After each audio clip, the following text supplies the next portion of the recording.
হযরতে আব্দুল্লাহ ইবনে আব্বাস রাদিয়াল্লাহু তাআলা আনহুকে জিজ্ঞেস করা হয়েছিল, সূরা ফাতহ এর মধ্যে আমার আল্লাহ বলেছেন সীমাহুম ফি ওয়ুজুহিহিম মিন আসারিস সুজুদ।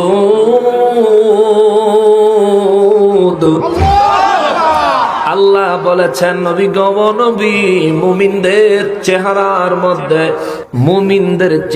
মধ্যে তাদের ঈমানের পরিচয় দেখা যাবে।